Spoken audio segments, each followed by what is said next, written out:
Optimus, we're here as Pretenders! Jazz, Bumblebee, you're back! And me, Grimlock! And the evil Starscream is here, too.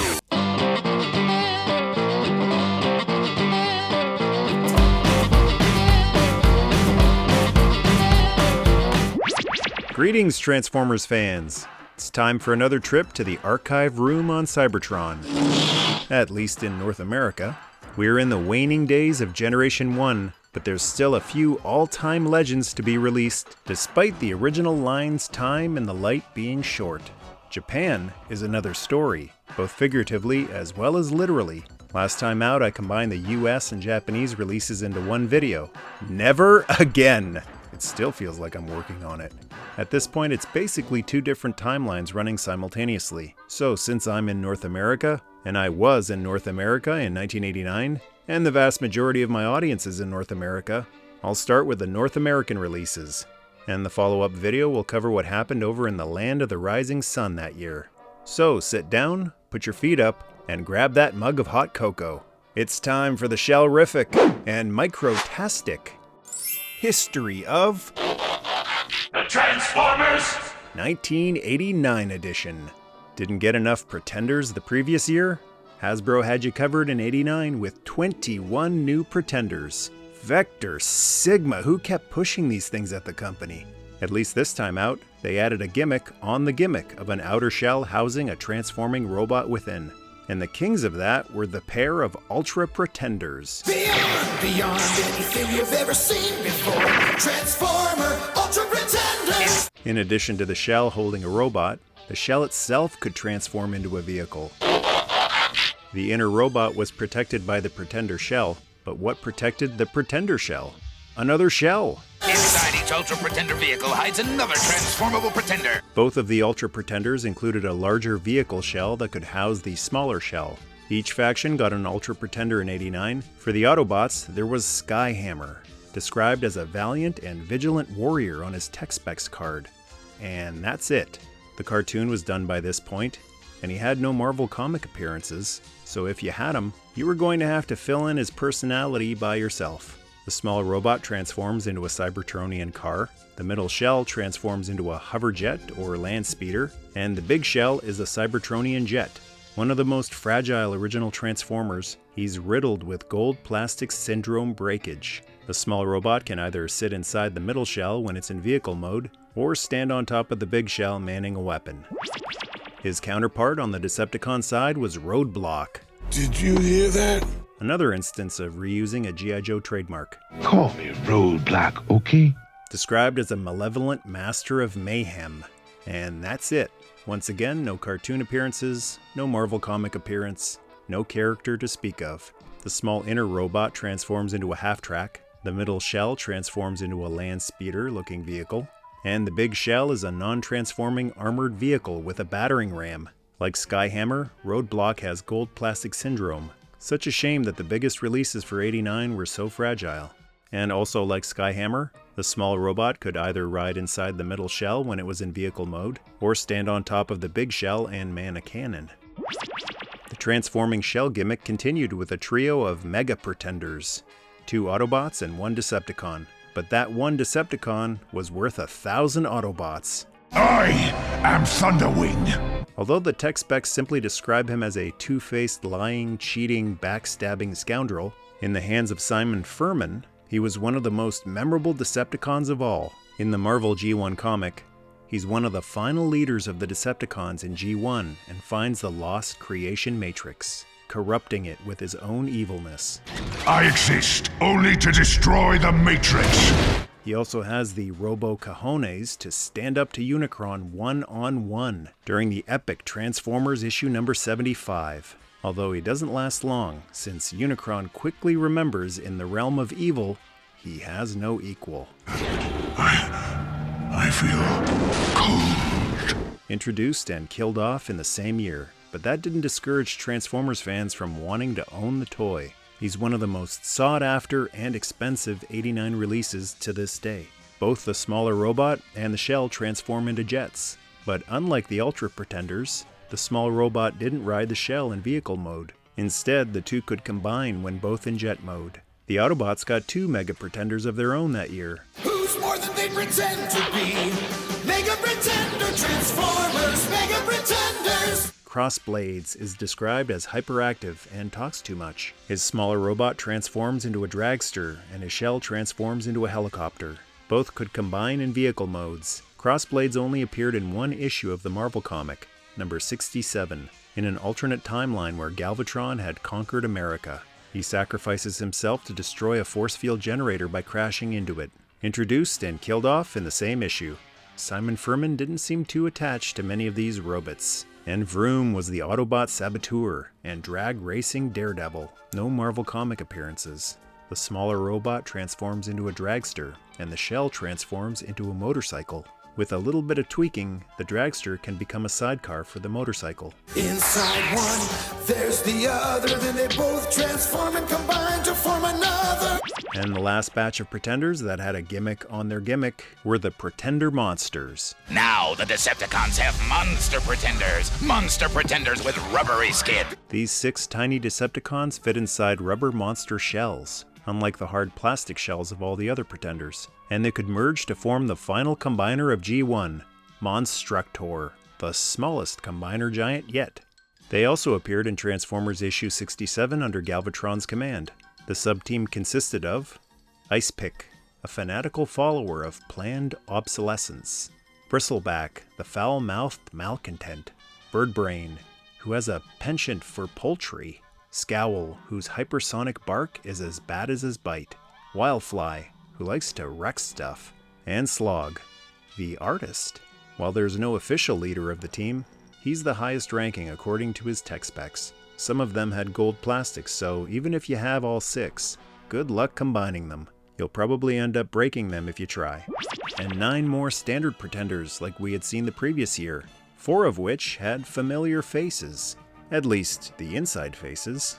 The Classic Pretenders. Transformer Classic Pretenders! The greats are here as Pretenders: Jazz, Bumblebee, Starscream, and Grimlock. Starscream was back and upgraded with a Pretender shell. I live again! His inner robot was significantly downgraded from the original version though. I want my own body back! And aside from the hair, is it just me or does that face kind of look like the late Chris Latta, the voice of Starscream on the G1 cartoon? The little man inside that makes me do bad things with her. The Transformers will return after these messages. We now return to the Transformers. Starscream wasn't the only one that was back. A trio of beloved Autobots returned to store shelves. Back? I'm better than ever! Look at this new paint job! Bumblebee was arguably the only classic Pretender to receive an upgrade from his previous form. His robot mode looked more cartoon accurate, and his vehicle mode looked more like a real Volkswagen Beetle than the original '84 version had. The face of the Pretender shell looked a bit familiar too. Dan Gilvezan? Is that you? Maybe with the helmet on. That was kind of like a weird aberration, and he's back to being just Bumblebee again. Jazz was back too. Well, ain't you a sight for sore eyes? Still a Porsche, but a smaller, more simplified version. You want to play fancy? And the robot mode was a pretty big step down from the original as well. A shell that looked like Scatman Crothers would have been perfect, especially as a tribute since he passed away in '86. If you see tears, it will be tears of joy. Because I thank the Lord I'm here, was able to work with such beautiful people. I'll never forget this. We'll never forget you either, sir. And Grimlock also returned.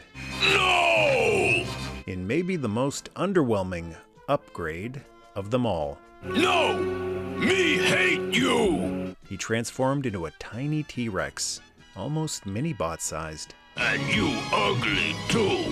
His shell does bear a passing resemblance to Grimlock's voice actor, Greg Berger. It humbles and empowers me at the same time. I love it. All 4 of the classic Pretenders received a decent amount of screen time, or page time, in the Marvel comic.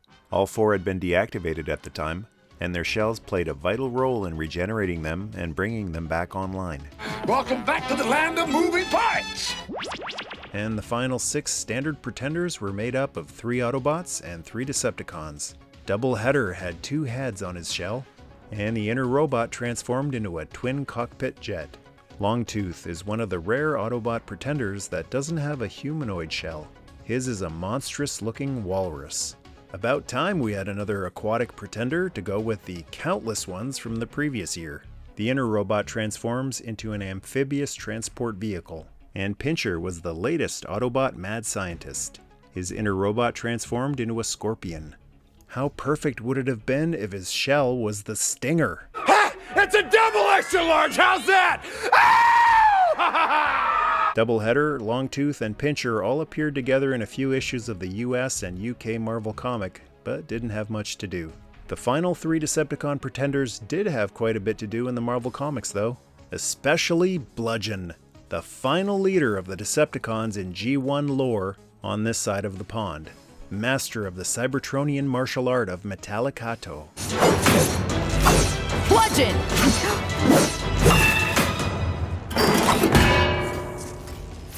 Alongside Thunderwing, Bludgeon is the other most sought-after '89 release, and a complete one in decent condition goes for hundreds. The shell was a skull-faced samurai, and the inner robot transformed into a tank. He's one of the most prominently featured characters in the epic final issues of the US Marvel comic, including gracing the cover of the final issue, number 80. One of his minions was Octopunch, another aquatic pretender. The inner robot transforms into a crab, smashes holes in submarines and cruise ships for fun. And Stranglehold was Ted Nugent's favorite pretender. Or maybe it was Kevin Von Erich's. His inner robot transformed into a rhino. The shell is a humanoid form, rare for a Decepticon pretender.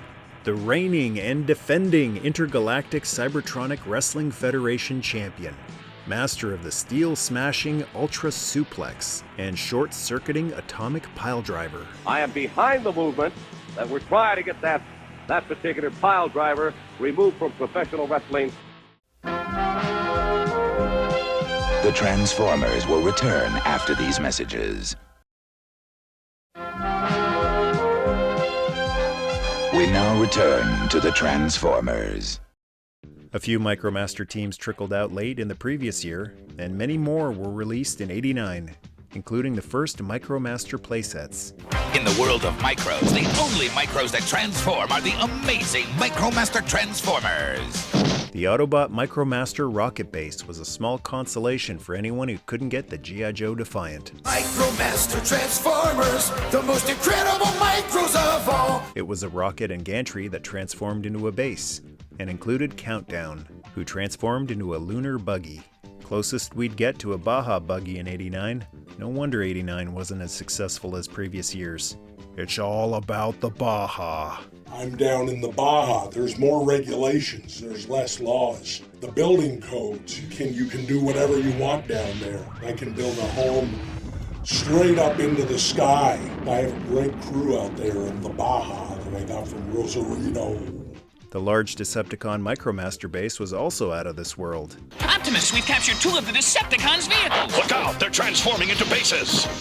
Decepticon Micromasters attack! The Jet Command Center, an interstellar shuttle with detachable pod. Micromasters, micro bases become the most incredible places. The included Micromaster, Skystalker, could be seated in either. And 4 Micromaster stations, 2 for the Autobots and 2 for the Deceps. And here in the palm of Optimus Prime's hand are Micromaster battle stations that connect to form micro cities. Micromaster Transformers, the most incredible micros of all. Micromaster battle stations sold separately. The Autobots got the Fire Station, which could transform into a tank.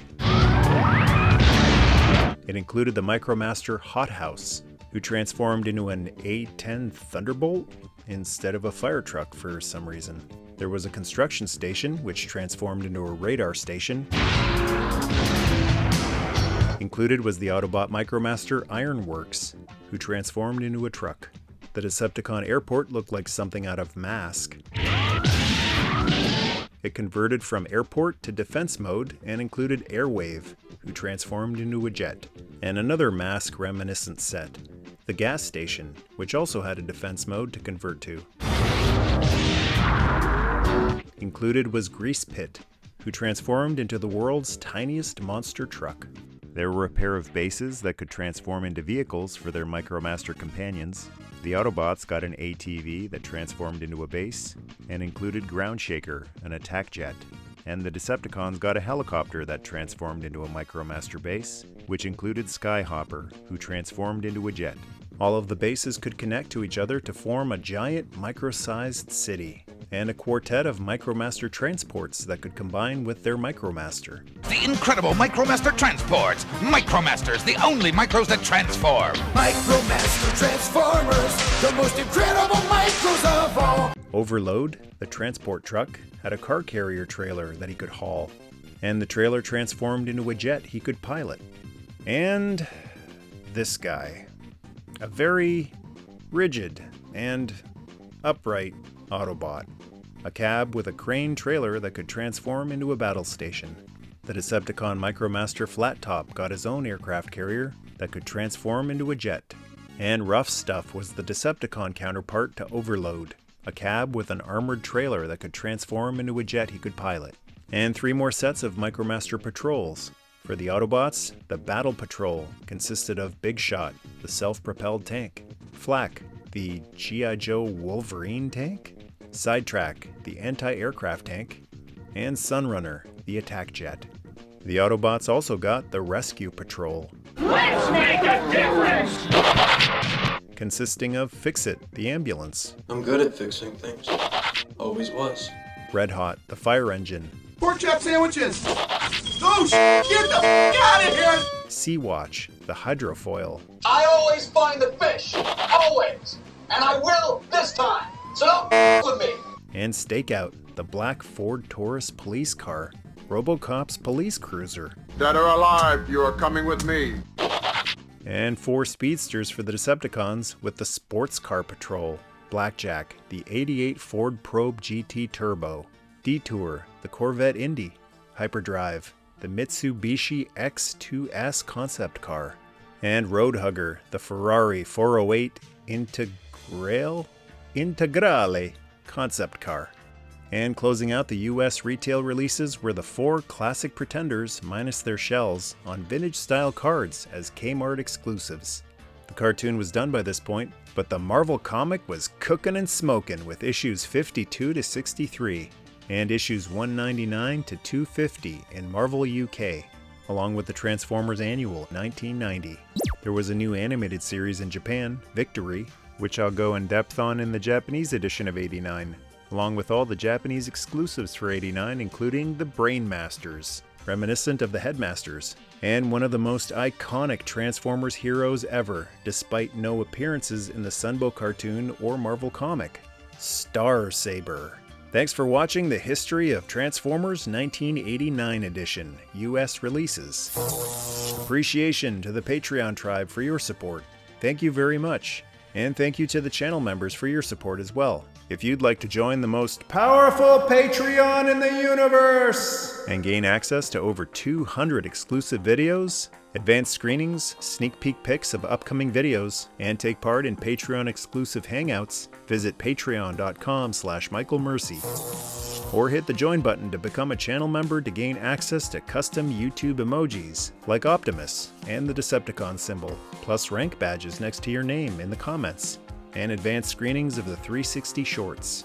Remember to hit the like button if you enjoyed the video, leave a thought in the comment spot, and to join the tribe, hit subscribe. Good night, good luck, God bless, and... I live in the Baja. I haven't had a bath in about 3 years. I just go into the salt water and let it cleanse me. Nerdmas Day.